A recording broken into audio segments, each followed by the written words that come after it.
Wow. Um, well, I've been talking about doing this little video for a while now, and this is for you, Cameron. There's a lot of things that you don't know. There's a lot of things you do know. There's a lot of things you think. And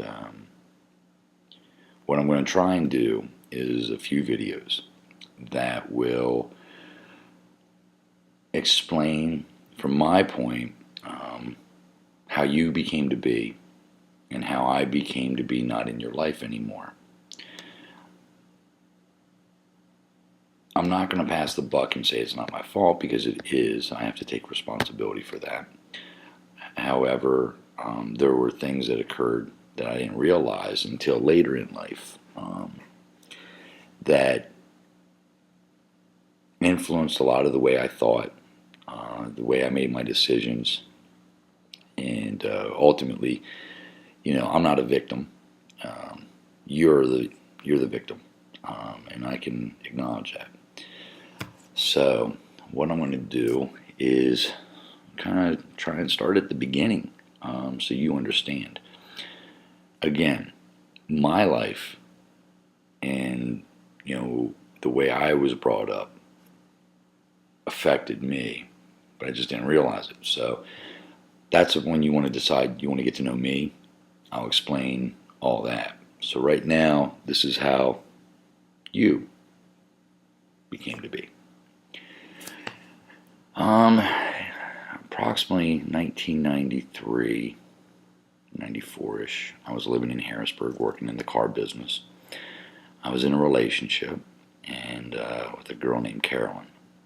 And one day I was working in the car at Hartman Toyota, which is Harrisburg Toyota there on Allentown Boulevard. And I was talking with a friend of mine named Pappy Skolnick, Mike Skolnick. We called him Pappy.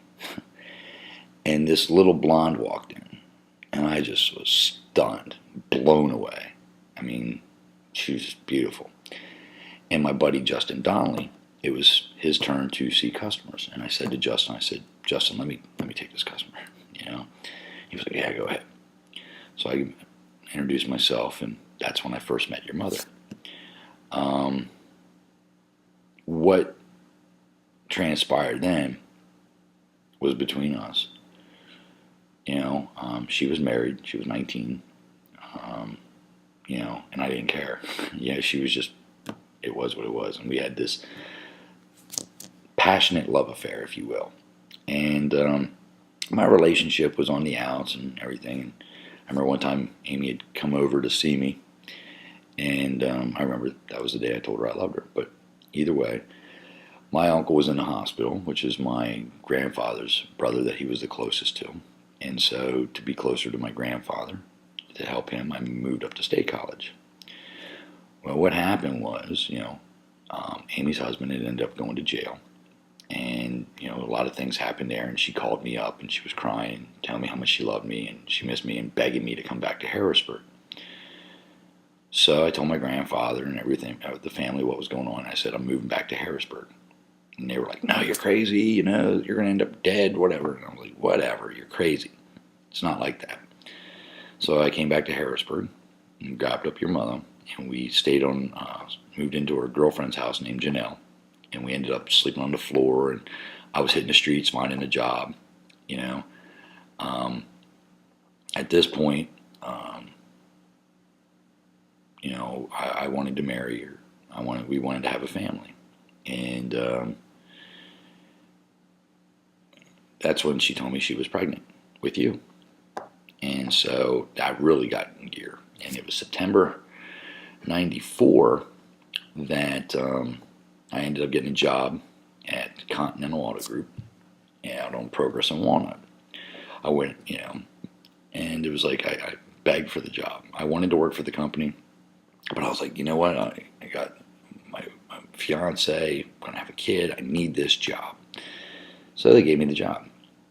And needless to say, April 22nd, 1995, I became a father for the second time, but really for the first time. And that was when you were born.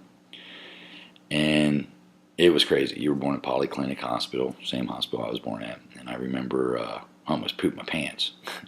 The doctor was like, push, push. And I'm sitting there coaching your mom. I'm like, push. And I'm pushing too. I'm like, almost pooped my pants. So, needless to say, you were born, and then it came time to cut the cord. And when you go to cut a cord, it's like, and it slid out. And I was like, oh my gosh, I thought it was going to hurt you. I thought it hurt you. And they were like, no, he's fine. Try it again, but you got to apply pressure. And I cut the cord. And then I held you for the first time.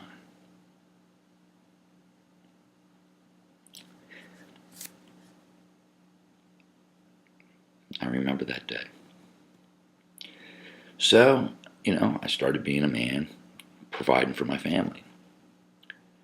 And, we ended up, after you were born, we had to get a house. We were living in a loft apartment down in Newberrytown. And so we ended up moving to Duncannon, got this little old house off of Lincoln Street, had your bedroom all set up and everything. We were being the young up-and-coming family, So life moves on, everything's going, yeah, your mom and I, we had our things, that were between us and our fights. But, and then, you try to improve your life. And so we got a townhouse in Duncannon, nicer place, brand new, we moved in there. And then we had your brother. All I ever wanted to do was give you and your brother a life that I never had, and give your mom a life that she always wanted. The problem was, because of the way I grew up, I had a lot of, it was the American Horror Story for any kid. And I had been unfaithful multiple times. Not because I didn't love your mother, not because I didn't love you, but because it was the only way that I felt love.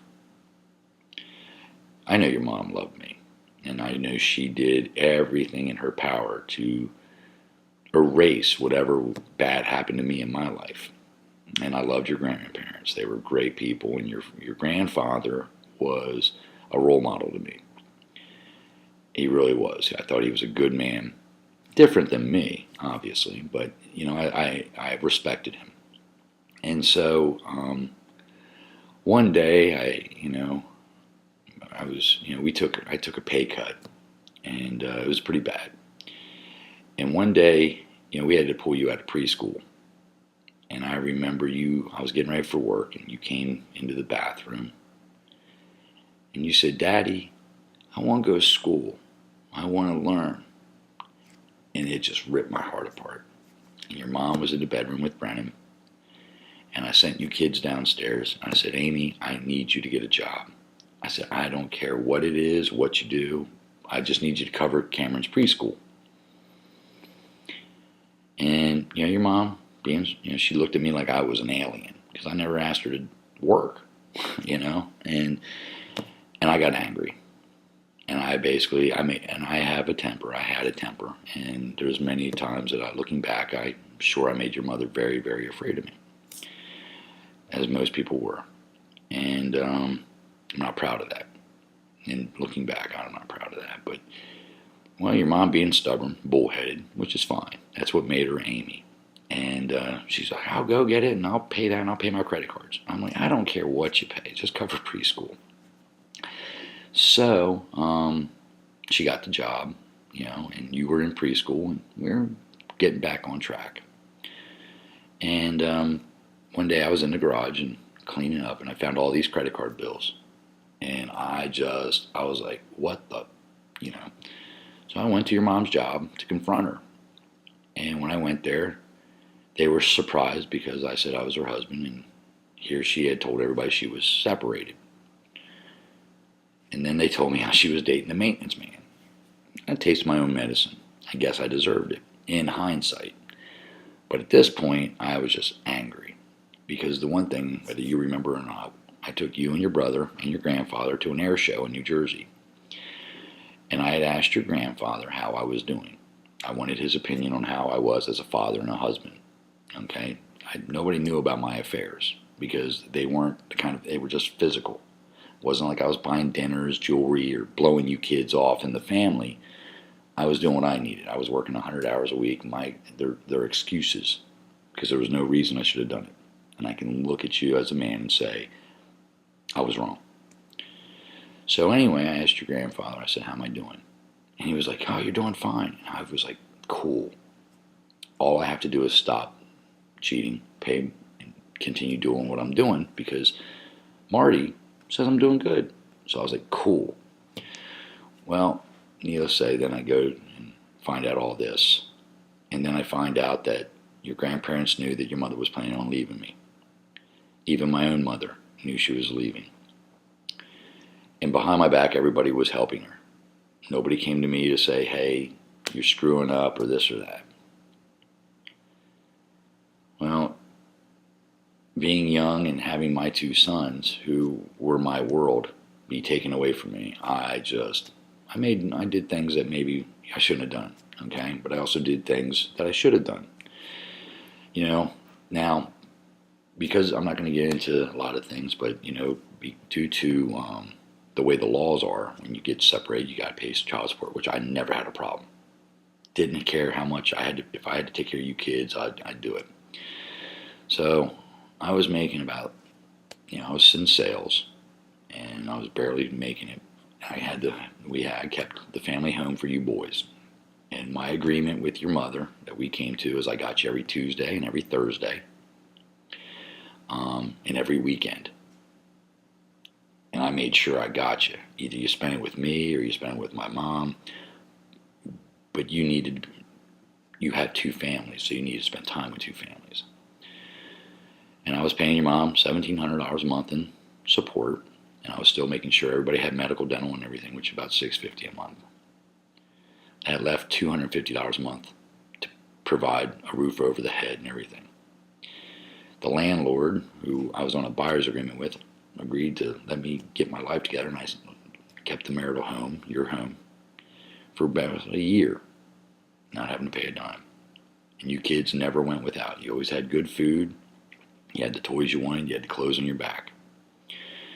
And I never missed time with you. But all I wanted to do was improve and stabilize. For me, I knew I needed help. And because I needed a woman to validate me in many ways, because I was now a father. I didn't think about trying to be a single dad. I just wanted to be a dad. And so that's when I met Karen. And it was a rebound relationship. I was lost, confused, and everything. And during that time, she got pregnant. And your mom, I loved her. I would have taken her back and would have wanted her back. I did want to be with her. I wanted my family. Well, obviously, because Karen got pregnant, I'm sure that just killed your mother and sealed our fate. But there was still a lot of love between us, I'm sure. And one night we had moments between us, and I ended up coming back and telling Karen. Well, Karen was determined she wasn't going to end up like your mother or be involved in this situation. So she decided to have your brother, David Michael. And she let me see him for about 15 minutes, and then she left. And I have not seen or heard from her since. I know where they're at, just as I know where you and your brother have been, where I always know where my children are. And so, but that sealed the fate for your mother and I. And, but she had her own problems, and I always stood by her. I helped her move. I remember she had running with the law once, and I bailed her out. Like I said, we all make mistakes, so it's not here to make you judge her, hate her, or judge me. Because there's things about me that your parents, your mother, and your grandparents don't know about me. That's my story.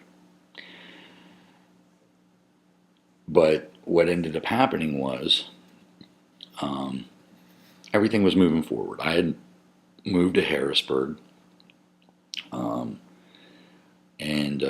Before moving to Harrisburg, a situation occurred where I got a phone call from the state fugitive task force. They were looking for your mother. She evidently was dating some guy who was in a halfway house in Harrisburg who escaped. Evidently convinced your mother that he was released.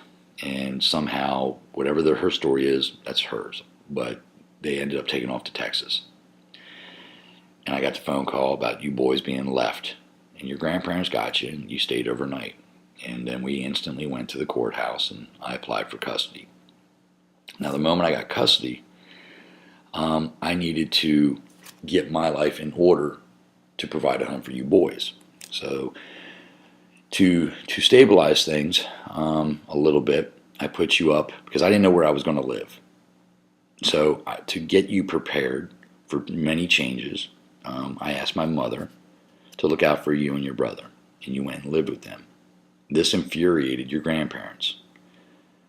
But I knew that I needed my family, and you guys needed to have a relationship with them. It wasn't to go against your grandparents. It was my decision, but I was the father. The way that they were doing it was more like telling me versus suggesting. So it was a communication issue in hindsight. So anyway, I go and I move us to Harrisburg. That's where your grandparents were. We were just miles away from them. And we were putting ourselves in a rotation in a way to give you and your brother a stable life.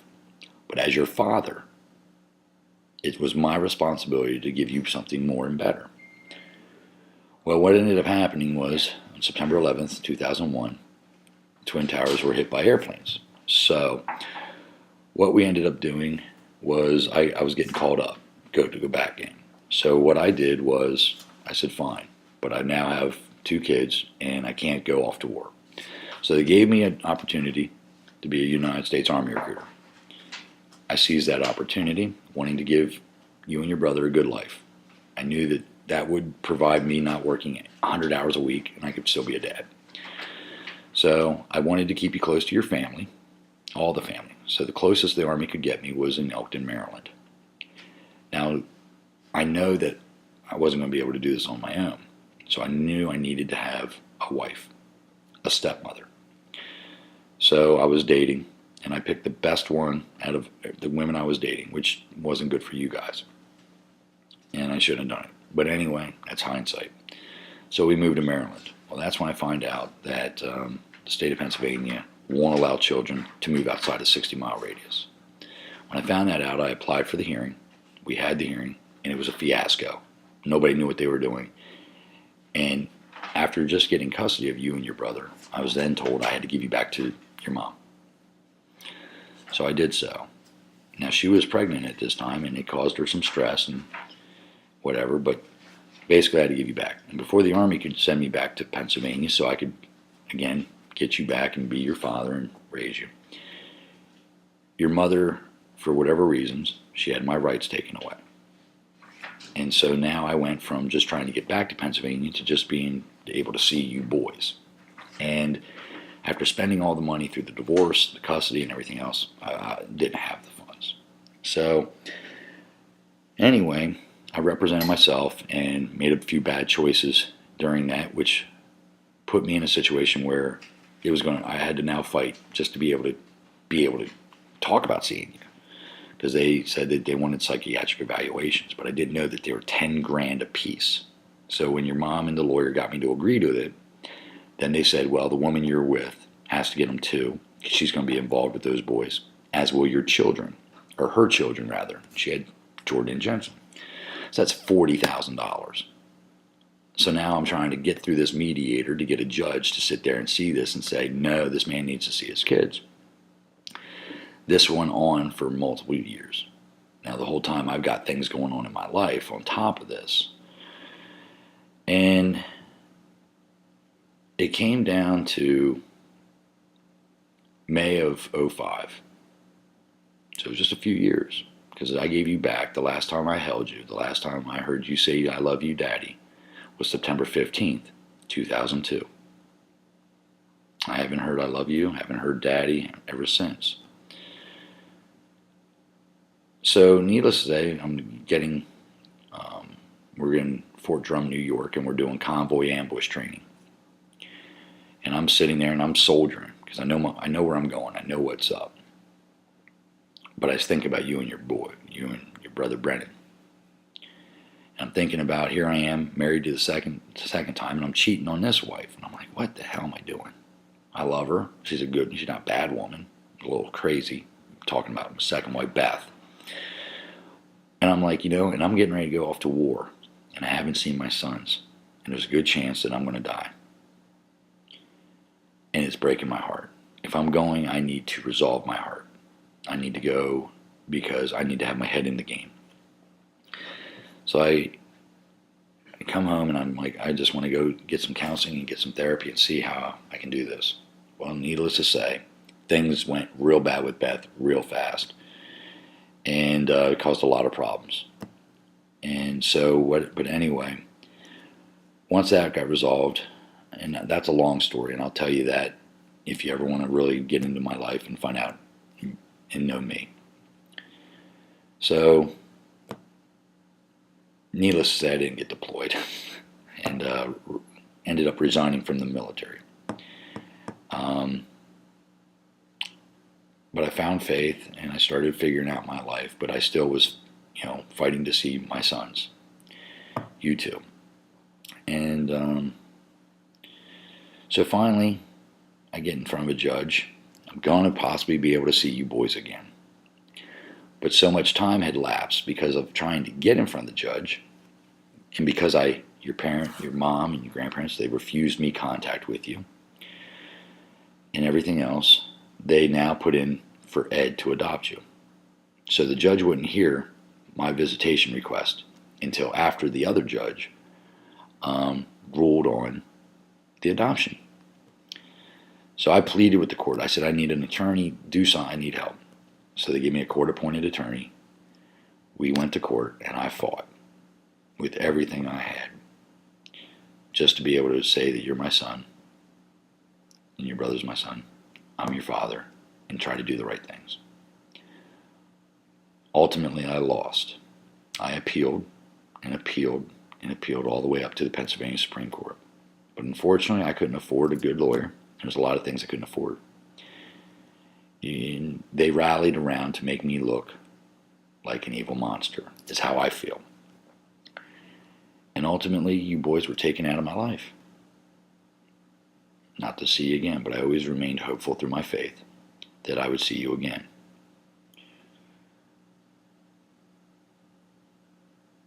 It's been a very long 10 years. I've felt like walking dead because you're my son. You carry my blood and you had my name. So, a few months ago, on a whim, I just Googled you again, as I've always have been. And I found you. And I reached out to you. I don't know what you know. And I don't care what you know. I care more about what you don't know. Because that's what a father does. Looks out for his son for the things that he doesn't know, to help enhance the things that he does know so he makes the right decisions. Didn't have that, but I'm trying to give it to you. Now I can accept if you don't want to see me. That's your choice. I can accept if you want to try and be a friend. That's your choice. But relationships aren't done through a computer. They're not done through texting. They're not done through Twitter. It takes communication. We are in a situation, you, me, and everybody, because of the lack thereof. And if I'm the only one that can see it, I'll be the only one to speak up against it and about it. Your choice is your own. There's a lot of things you don't know, and there's a lot of things you assume. You can either go through life wondering, thinking you know, or you can be a man and make your own decisions. But you're not going to be a man to make your own decisions by running away from things. You have to face them. I never want you not to love your mother. I never want you not to love Ed, because he was a father to you. For whatever the reasons, he was still a father to you. But you have to accept who you are. And you can't run away. The only relationship I had with my father was the last year of his life. I probably would have been a different person had I been in his life. So you just have to be able to search your heart, search your soul, pray about it, I don't know if you can talk to your brother. I don't know who you have to talk to. But I know that I'm always here if you want to talk.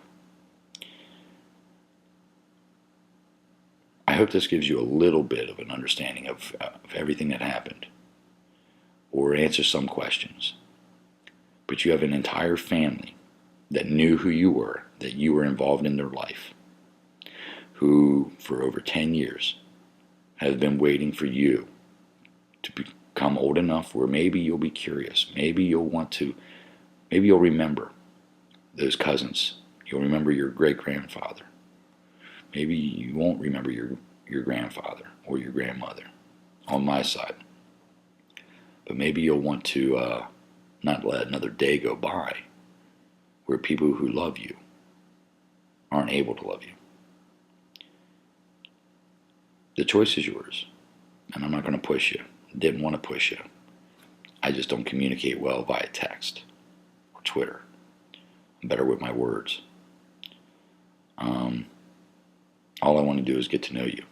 All I want you to do is get to know me. Whatever comes out of that, comes out of it. Okay? So, all I can tell you is that I'm proud of the young man that you are. And I look forward to getting to know the man you're going to be. All right? So I hope this answers some questions. Just always know that not a second of life has gone by where I haven't missed you and I haven't loved you and your brother. All right? So here's my message to you.